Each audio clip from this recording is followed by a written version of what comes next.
let me move to Ambassador Waldemar Dubaniowski. Ambassador Dubaniowski, you know, Thailand in the 1970s, 80s was called the frontline state. When we had the Khmer Rouge takeover and Phnom Penh, there were a lot of Cambodian refugees pouring into Thailand. And then when Vietnam invaded and occupied Cambodia for a decade from late 1978, we also had like hundreds of thousands and millions of refugees coming across. So now, you know, I think Poland, I mean, not just a EU member, I mean, there are 27 EU members and 30 NATO members, and Poland is in both. And Poland is kind of in the front lines, a lot of the refugees coming in. And, you know, perhaps the Russian leadership, they may think that, of course, conducting this war, they must think that they can prevail, right? Otherwise, they wouldn't do it. So from your perspective in Poland, what is happening? I mean, the refugees outflows, and then the you know, the contingencies. What happens next, and how might this situation be ameliorated and return to some kind of a peace from your point of view? Thank you very much. But first of all, of course, I would like to thank you very much for inviting me to this panel. It's always great pleasure visiting Chulalongkorn University. Great respect. So definitely, it's only pity that it's such a. And I'm sorry to not introduce you properly. Ambassador Dubaniowski was formerly ambassador in Singapore. He has a very illustrious background in private sector as well as government. I'll just note that he is a member of the Polish Olympic Committee, and also the chairman of the Polish Tennis Association, wide-ranging career. Sorry to interrupt you, Ambassador Dubaniowski. Please. That's true. This such experience I also have as well. And as I mentioned, thanks really a lot. Always pleasure. This is definitely, in my opinion, very reputable and the best university in Thailand. So, dear professor, credit to you for organizing such interesting events. And I have to say that I couldn't agree more with our distinguished colleague, with Ambassador David. I can easily echo everything he just said. But having said that, I would like to add something also about the language and symbols. Because, of course, language and symbols matter. So, therefore, today, I brought with me David, if you can hold for a second. I believe that still my voice is loud enough, and the Ukrainian flag as a symbol, just for all of us to, maybe I'll put it next to. So this is definitely the question, and this is still not all, because also for all of you, I have also the Ukrainian flag ribbon. So definitely something. Please help yourself. Mary as well. Yeah. Perfect. You're welcome. Later, you as well.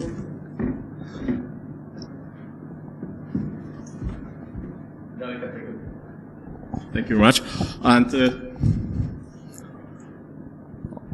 because this is a symbol of solidarity with Ukraine, and for all of us to remember about our Ukrainian friends who are suffering, because they are definitely friends in need. So we have a saying in Poland that a friend in need is a friend indeed. So, and definitely it is really the case today, because they are suffering on a daily basis. So, again, thank you very much for organizing this panel, because my personal impression is that the farther from Europe people are, the less informed they are, and the less chance they have to understand the real situation in Ukraine. So, in my opinion, outside of Europe, education's process about Putin's war, about even more than that, about Putin's Russia, is definitely needed. So, there's one exception, though.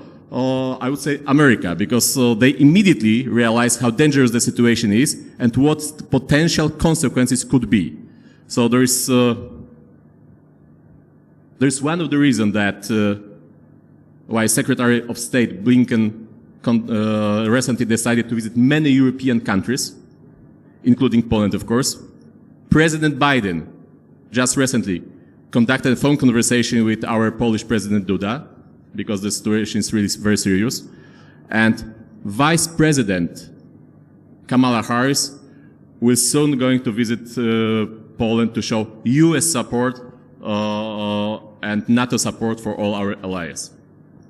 But something important, since we are started with this European Union perspective, this is really something very important. I think that we have to realize as well that this really important point that Ukrainians are Europeans.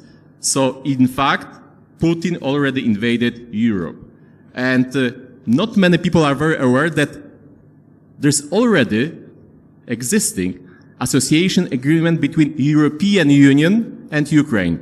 Signed not yesterday, not 2 years ago, signed long time ago in 2014 and went into effect in 2017. So accession process of Ukraine to EU already started. And just last couple of weeks, 8 European Union presidents signed an open letter in supporting the process of Ukraine application to European Union. I have to sadly say that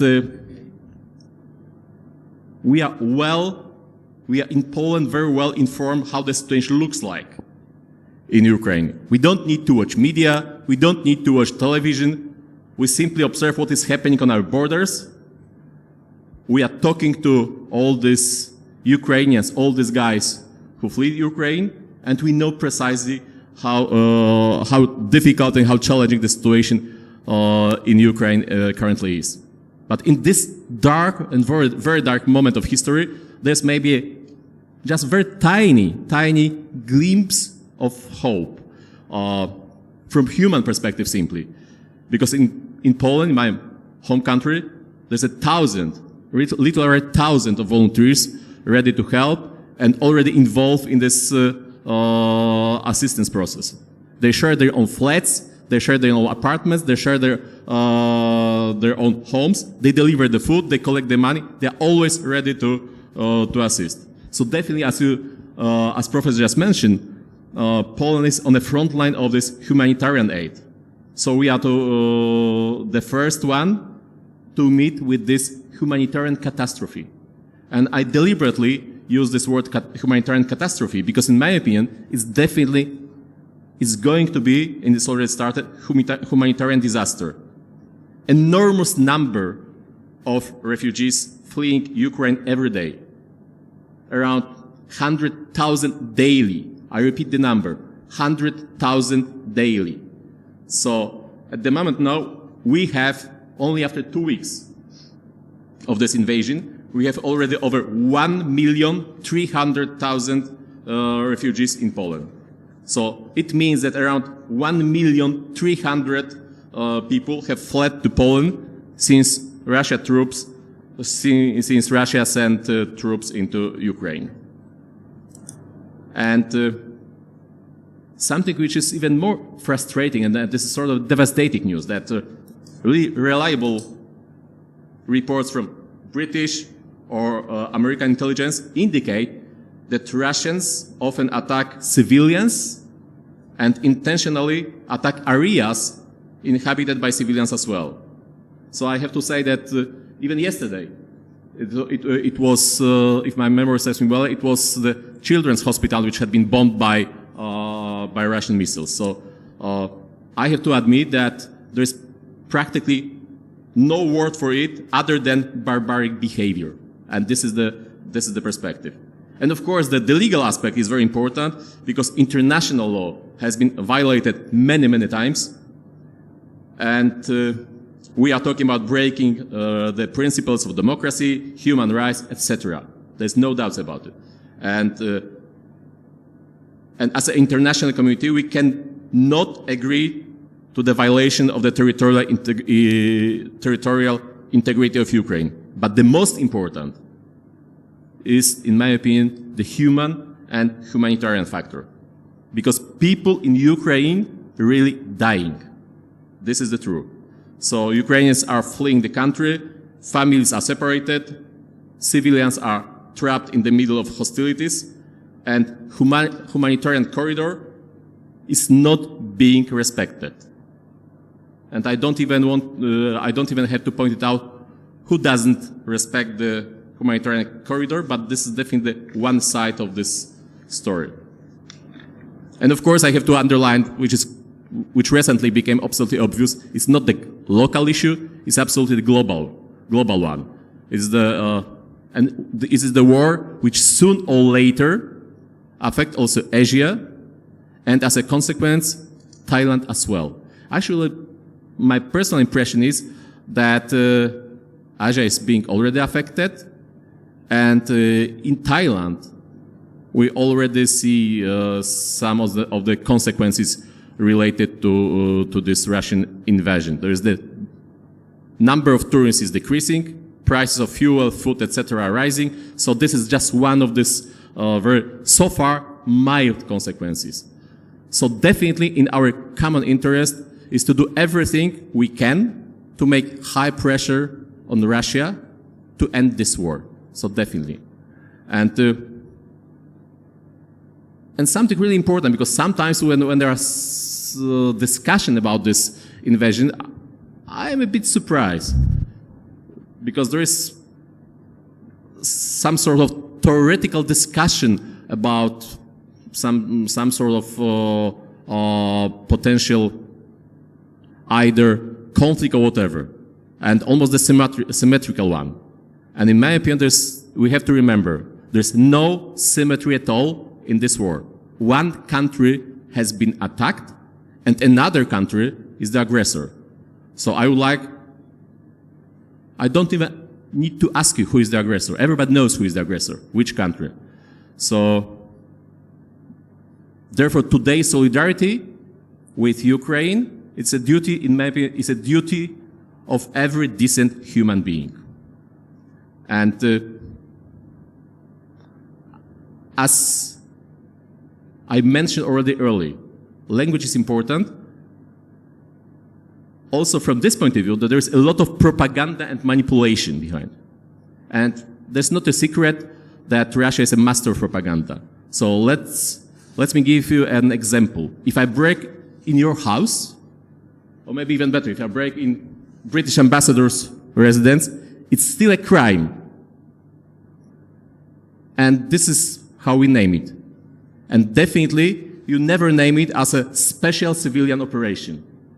It's simply break-in. So the same with Ukraine invasion. So this is not special military operation. It is purely military aggression. And this is absolutely the case. So we shouldn't be misled by the wording. So, and by the way, this information remains, and we know it in Poland very well, especially during this refugees crisis as well, but before, in our past, it was frequently used as one of the tools. So that this information remains one of the tools in Russia's arsenal, aimed not only at justifying the aggression against Ukraine, but also disturbing Western information space, hijacking our minds, sort of, and this is also quite dangerous as well. So the target of this information from the Russian point of view is not only Ukraine, and we have to remember, it's also the Western world and other countries as well. So because they would like to attack to some extent our common values and principles. So maybe I stop here for a moment, and then we can follow. Thank you. Thank you very much, Ambassador Dubaniowski. Just a quick follow-up based on what you've said, and we have taken all your points.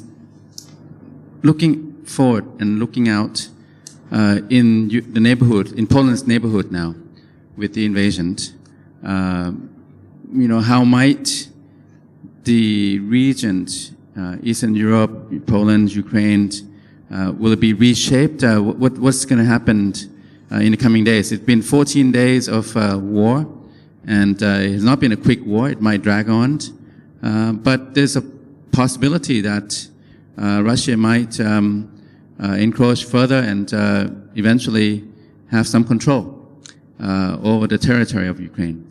And how would this affect, your neighborhood from Estonia, Latvia, and Lithuania down to Poland, right down? What would be the reaction and response?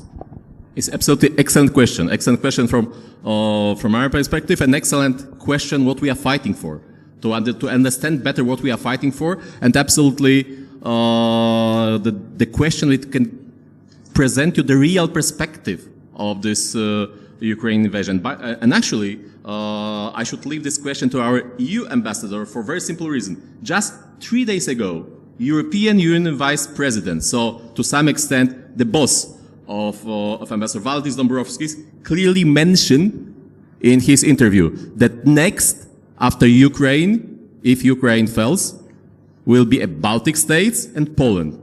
So precisely what he just said, if we do not support Ukraine, it is not going to stop in Ukraine. Clearly, Putin is now in some kind of aggressive war mood, and unfortunately, it is likely that this aggression will continue in other countries, he said. So, and definitely, this is also the way we see it in Poland. We have our experiences with Russia, or better to say with Soviet Union as well. So we know precisely that definitely just Ukraine is by far not enough from Mr. Putin's perspective. So definitely this is, I fully agree with Vice President Valdis Dombrovskis, Vice President of European Union.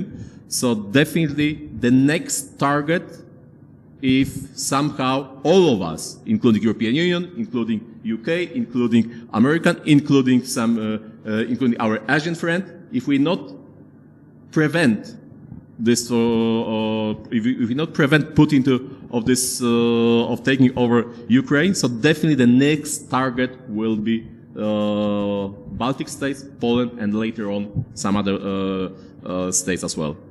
Thank you.